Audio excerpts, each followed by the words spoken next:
ನಮಸ್ಕಾರ. News first ಎಜುಕೇಷನ್ಗೆ ಸ್ವಾಗತ. ನಾನು ನವೀನ್ ಕುಮಾರ್. ನಾವು ಪಾರ್ಲಿಮೆಂಟ್ನಲ್ಲಿ ಮಂಡಿಸಲಾದ 2025-26ರ ಎಕನಾಮಿಕ್ ಸರ್ವೆ ಬಗ್ಗೆ ಈಗ ಡಿಸ್ಕಸ್ ಮಾಡೋಣ. ಈ ರಿಪೋರ್ಟ್ ಪ್ರಕಾರ ಇಂಡಿಯಾದಲ್ಲಿ ಡಿಜಿಟಲ್ ಅಡಿಕ್ಷನ್ ಮತ್ತು ಸ್ಕ್ರೀನ್ ಟೈಮ್ಗೆ ಸಂಬಂಧಿಸಿದ ಮೆಂಟಲ್ ಹೆಲ್ತ್ ಇಶ್ಯೂಗಳು ಬಹಳ ವೇಗವಾಗಿ ಹೆಚ್ಚುತ್ತಾ ಇವೆ. ಅದರಲ್ಲೂ ಮಕ್ಕಳು ಮತ್ತು ಟೀನೇಜರ್ಸ್ ಈ ಸಮಸ್ಯೆಗೆ ಹೆಚ್ಚು ಗುರಿಯಾಗ್ತಾ ಇರೋದು ದೇಶದ ಫ್ಯೂಚರ್ ಎಕನಾಮಿಕ್ ಪ್ರಾಡಕ್ಟಿವಿಟಿ ದೃಷ್ಟಿಯಿಂದ ಬಹಳ ಆತಂಕಕಾರಿ ವಿಷಯ.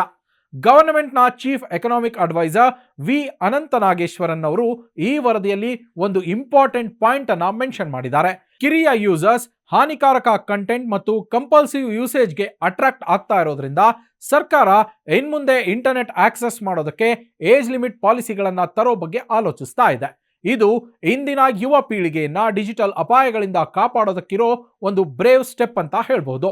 ಈ ಡಿಜಿಟಲ್ ಅಡಿಕ್ಷನ್ನಿಂದಾಗಿ ಕಾನ್ಸಂಟ್ರೇಷನ್ ಕಡಿಮೆಯಾಗೋದು, ಸ್ಲೀಪ್ ಡಿಸಾರ್ಡರ್ಸ್ ಹಾಗೆ ಆಂಗ್ಸೈಟಿಯಂತಹ ಸಮಸ್ಯೆಗಳು ಹೆಚ್ಚಾಗ್ತಾ ಇವೆ. ಇದರಿಂದ ಸ್ಟೂಡೆಂಟ್ಸ್ ತಮ್ಮ ಸ್ಟಡೀಸ್ನಲ್ಲಿ ಹಿಂದೆ ಬೀಳ್ತಾ ಇದ್ದಾರೆ. ಜೊತೆಗೆ ಗೇಮಿಂಗ್ ಹಾಗೆ ಸೈಬರ್ ಫ್ರಾಡ್ಗಳಿಂದ ಡೈರೆಕ್ಟ್ ಆಗಿ ಹಣದ ಲಾಸ್ ಕೂಡ ಆಗ್ತಾ ಇದೆ.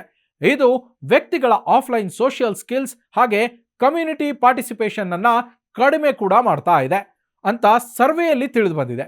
ಈ ಬಗ್ಗೆ expert psychiatrist doctor Rajeev Mehta ಅವರು ಹೇಳುವಂತೆ ಈ ಡಿಜಿಟಲ್ ಓವರ್ ಯೂಸ್ ಕೇವಲ ಮೆಂಟಲ್ ಹೆಲ್ತ್ ಅಷ್ಟೇ ಅಲ್ಲದೆ ಯುವ ಜನರ ಫಿಸಿಕಲ್ ಹೆಲ್ತ್ ಮೇಲೂ ಕೆಟ್ಟ ಪರಿಣಾಮವನ್ನ ಬೀರ್ತಾ ಇದೆ. ಯೂತ್ಸ್ ಫಿಸಿಕಲ್ ಆಕ್ಟಿವಿಟಿ ಕಡಿಮೆ ಮಾಡ್ತಾ ಇರೋದ್ರಿಂದ ಚಿಕ್ಕ ವಯಸ್ಸಿನಲ್ಲೇ ಒಬೆಸಿಟಿಯಂತಹ ಹಲವಾರು ಲೈಫ್ ಸ್ಟೈಲ್ ಡಿಸೀಸ್ ಕಾಣಿಸ್ಕೊಳ್ತಾ ಇವೆ. ಇದು ಯುವ ಪೀಳಿಗೆಯ ಓವರ್ ಆಲ್ ವೆಲ್ ಬೀಯಿಂಗ್ ದೊಡ್ಡ ಥ್ರೆಟ್ ಆಗಿದೆ.